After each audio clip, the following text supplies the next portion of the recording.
Hey everyone, it's time for another Batshit Badasses. Batshit Badasses! This is our little segment where we call out listeners to our show who have written us and told us a little bit about their struggles.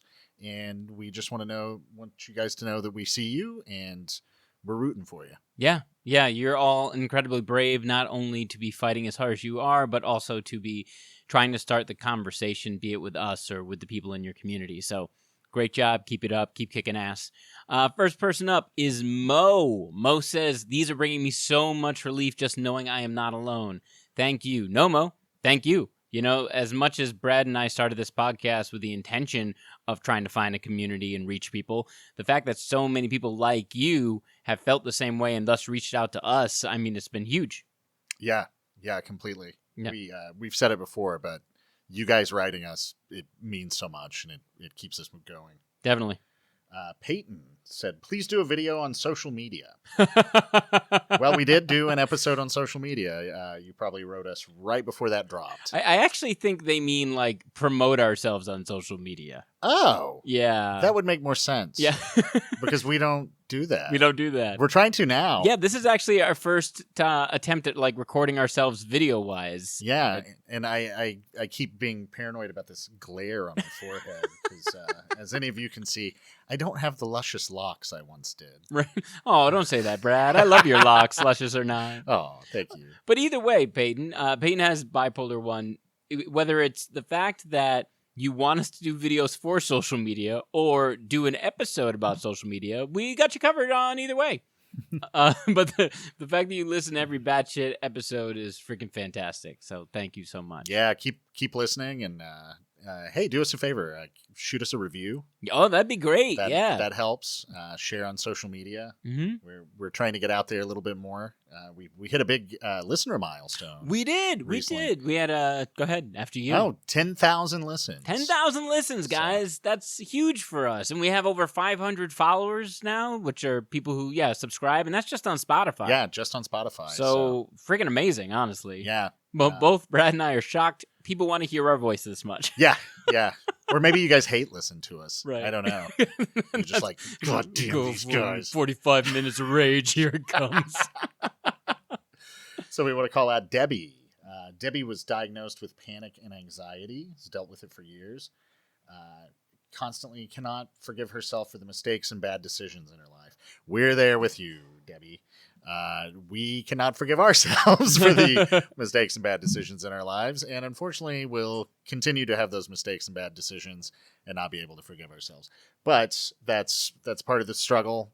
I'm not going to sit here and say that anyone that, some kind of toxic positivity and be like, you guys, you got to love yourselves and you need to forgive yourself and let it go. Yeah, that would be ideal. That would be ideal. That voice would not be ideal, though. That voice would not be ideal. You Please, started talking like don't. that on a regular basis. I definitely think we would lose. What if your therapist sounded like that? Adam, how do you feel about it? It's like a Simpsons character. But seriously, that would be ideal. But we know how tough that is to struggle with. Yeah, and you mentioned the fact that several of the people that you work with have these same issues and that you talk about them. I think that's awesome. Like bringing these conversations to the workplace is fantastic. Yeah, completely. And having these conversations, it helps so much.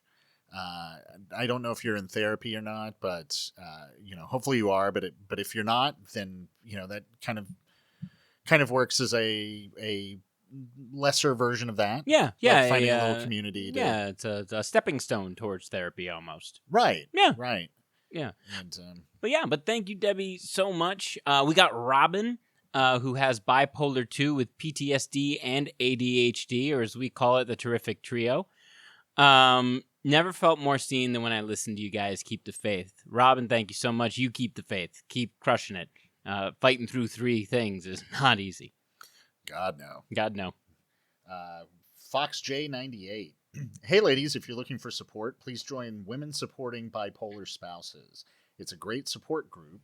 You can vent and ask for help. I personally shared this podcast to the group because I really enjoy listening. My husband is bipolar 1. That's something, we've touched on before, is how difficult this is for those supporting someone with mental health. Yeah. and how it wears on their mental health, and they need support too. Definitely. And by the way, Brad, the way you started this with I know Fox J wrote in and said, "Hey ladies," but because you started with "Hey ladies," I was like, what is this message about? Hello, ladies. Hello, ladies. I want to talk to you a little bit about hypersexuality And while manic. bipolar. So Fox J, thank you so much for writing in. They mentioned the support group, Women Supporting Bipolar Spouses.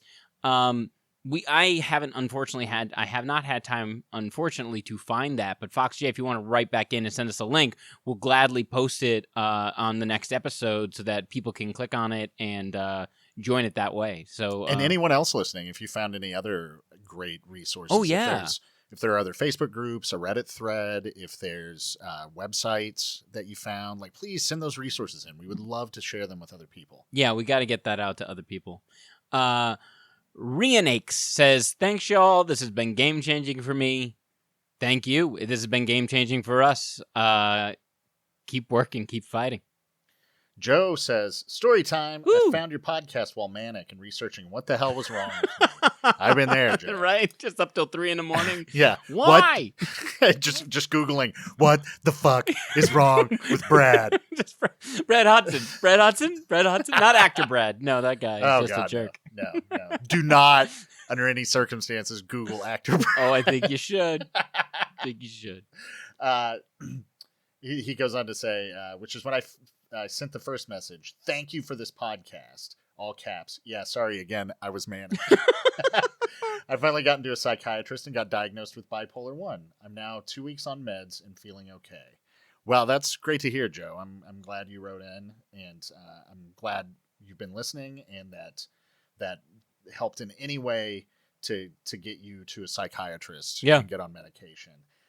He also asked, by the way, is Brad okay? We heard he was at a mental hospital and nothing since. There will be an episode dropping that covers that. Yep. Brad was made that best of Batshit episode when he was in the facility. So I'm sure that's what you're referencing, Joe, because I believe you mentioned it in that. Yeah. But yeah, Brad talks, he's very vulnerable and speaks a lot about it in an episode that's dropping soon. So, but just to answer your question, I don't know if I'm okay. I mean, what is okay? Yeah, define okay. I'm alive. Yep. I guess that's what I can say. Sure. Yeah. I mean, that's pretty okay. Yeah. Let's see. Next person up, we got Becca, who just listened to the sleep episode, and they talked about back in December how they stopped being able to go to sleep, like full nights without it, or sleeping 1 to 3 hours. In fact, it was her not sleeping for 6 days straight that led to her type 2 diagnosis, which is, I mean, a horrible way for you to figure it out. But the fact that you did that and then got on medication, I mean, yes, is the medication maybe not helping 100%? They're talking about still struggling with it, but it's a journey, right? It's a constant uphill battle. And, discovering these things about yourself, like being hypomanic most of the times, when you're having trouble with the sleep, or, I think that's the hardest part about this, and we've said this before, is that even once you identify what's going on and what your symptoms are and what they all mean, that doesn't mean you're solved and you're fixed. No. It just means more work up ahead. There is no fix. No, there is no fix. And that's something that's hard to wrap your mind around, and at first seems hopeless. Yeah. But I think it's important to know that, there's no fix. You're going to have to work at this your whole life. Yeah. But if you recognize that and you're willing to put in the work, it'll still suck. Oh yeah, it's never going to stop sucking. Yeah, it's never going to stop sucking. But at least you're prepared for it. Exactly. And they mentioned the fact that they've always had very vivid dreams, just like Brad does. But since they've been on a medication, they're a little less intense. So I mean, that's a step in the right direction. So the fact that you're a big fan of the podcast and you like our humor, can't appreciate you enough, Becca. So thank you. Dez has a close family member who suffers from bipolar, and they put Dez onto the show. Des says, "Thank you for giving folks like me an eye into your experience." Des also wanted to bring up something called the LEAP method, LEAP. It stands for listen, empathize, agree, and partner. Des says it's a way to communicate with folks suffering from bipolar or schizophrenia and help them to agree to treatment. It was hugely helpful for me in bridging communication with my loved one during one of their most severe manic episodes. Wow, that's awesome. So listen, empathize, agree, and partner. I think that's very important. It is. And it's funny because at the end of the day, it's a very simple concept, right? Like, it's not... It's kind of yes and. Yeah, it's yes and. It's listen, empathizing, agree, agreeing. Because I think what most people try to do when you're in these manic states and you're ramping up is try to talk you out of it. Right, or solve it. Right. Yep. And so if they're saying, no, you're not doing this, or you're looking at this wrong, etc., because you're manic, you're going to argue with them. Oh, yeah, big time. You want to fight. And you got that grandiosity going on. It's like, no. Whatever you're telling me, you're wrong because I'm fucking wonderful. I'm going to double down on what I'm doing right now. Yeah, exactly. So Keep drinking this gasoline. I think that agree part is very important. Yeah. Again, definitely. just yes-anding. Des also recommends a book called I Am Not Sick, I Don't Need Help by Dr. Xavier Amador, who has also done a TED Talk. Yeah, which we'll put a link to that in the episode, so you guys can in the episode description, so y'all can check it out. And he says, I think you guys were a final catalyst for helping my loved ones start their journey on medication. That's good to hear, Des. Yeah, it does. We, again, it will never stop touching us. I'm a little teary-eyed. To hear this, that somehow we help people. Yeah, with this, because we can barely help. We can't help ourselves. We can't help ourselves. Yeah, so the fact we're helping someone else. Yeah, at least somebody's getting help here. Next person is Josh, who heard about the podcast actually through a D&D community that I'm a part of called the Dungeon Run. Josh is really interesting writing because Josh talks about how he is visually impaired, and how we several times on the podcast discuss how, even though it is in a joking tone, the fact that we're kind of broken. Yeah. And that's hard. That's hard to hear sometimes, I'm sure, especially if you are also suffering from any sort of illness, the fact that you're broken. And I want everyone to remember as we talk about this, and Josh recognizes it in his write-in, the fact that we are approaching this with an air of comedy and levity, and that's our self-deprecating way of dealing with this. That being said, we are not labeling anyone who listens to this podcast. Yeah. Yeah, you need to find your path and your labels and your way of dealing. And do we ourselves fall prey to the stigma that we rail against by thinking that we're broken? Yeah, probably. Probably, yep. But to us, we still feel that way. Yeah, we do. And we might for a long time. And in a weird way, I mean, again, it would probably be better if we didn't feel that way. Sure. But if we feel that way, we can express it. Yeah. And it kind of, at least at this moment in time, it helps me keep fighting it. Yeah, I agree. As opposed to just accepting that this exists. And I don't know. I feel like if at this moment, and this might change in the future, if I didn't feel like I was broken, I might relax and just let those states occur more often. Sure. So I also think the word broken is important for me because it implies the ability to fix. Yeah. Like we're broken, maybe, but maybe we can fix it over time, and continuing to develop new methods, new medications. Yeah, you never know. Yeah. You never know. So we totally hear you, Josh.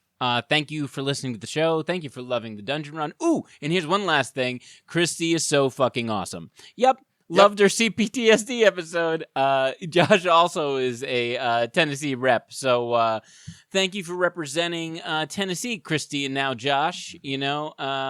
And you're right. Christy is fucking Christy is a badass. Always will be. Very much a badass. One last thing before we move on. Yeah. I just want to say with the broken thing to anyone out there listening, just because we feel that way about ourselves doesn't mean you have to feel that way about you. Totally. This is, we're just very candid about our journey. Yeah. and this is our journey right now. Yeah. And maybe we'll get over it. Maybe we won't. Yeah. But it's internalized stigma. Internalized stigma. There it is. So know that. And when we say it about ourselves, don't feel like we're saying it about you, please. Yeah. Unless you want to. Yeah. If you want to climb into the ditch with us and crack some jokes. Come on down, baby. It's warm. It's water's warm. Odette says, actually, when I got my ADHD/autism diagnosis, I found out that all the ghosts I saw as a kid was product of chronic lack of sleep as a child. Other kids might have imagination. Oh, that's kind of heartbreaking. Yeah. Oh, well, my I mean, God.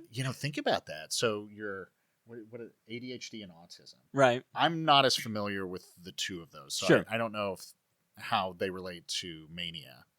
But I know with mania, that's where a lot of the psychosis and delusion ends up in bipolar, especially with bipolar 1, is you go days and days and days without sleeping. Sure. And that just breaks your brain down. Well, and you think about how there's that title or that label of like kids with an overactive imagination when they're Right. young, right? But like how much of that as a kid, like not being able to deal or going manic and then having trouble sleeping. And I mean, you have kids. I'm sure that there are nights when your kids just can't get to sleep, like fight sleep as much as they possibly can. Only when we're like watching a movie that they want to stay. Oh, and okay. watch. All right. Yeah, Well, yeah. fair enough. They're pretty good about conking out now, but Nice. I wasn't when I was a kid. Right. And I mean, Odette has a really interesting idea is like, what if all the imaginary friends that kids have are just bipolar 1 God. manifestations? What if every ghost story is low-key mental illness? Oh my God, guys. We might be cracking this whole thing wide open right now. You know what I thought of the other day? Go and on. we'll probably get into this in more detail in a full episode. All the symptoms Mm-hmm. of bipolar match midlife crisis. And we've talked before how undiagnosed men their symptoms get more and more severe in their 40s and 50s. And that's when guys cheat on their wives, want to date a 21-year-old. Buy a Corvette. Yeah, buy a Corvette, like all this shit, start doing drugs. And it's like, man, are all these guys just like undiagnosed bipolar? And we've been joking about them for 30 years when really they need mental health assistance. But yeah, going back when you talk about the repression, right? Like men repress these emotions and these feelings for so long, and then they break. The dam breaks, and yeah, that's kind of sad. We've been making fun of these I guys know. for so many years. I know, these poor guys. These poor guys. I'm sorry. We're sorry, guys going through a midlife crisis. So, Go see a psychiatrist. Yeah, get those hair implants, though, if you want. Buy those leather pants and do you. You do you. Maybe not the leather pants. I mean, if you can pull them off, I mean, why not, right? Why not? Yeah. Batshit Badasses, you're amazing. Please, everybody, write us in. Tell us about your stories, your ups, your downs, your wins, your losses. We want to hear them. Share them on our Spotify page. Leave us a voice message. Yes, please do. We love getting those, and we don't get enough of them. Not nearly enough.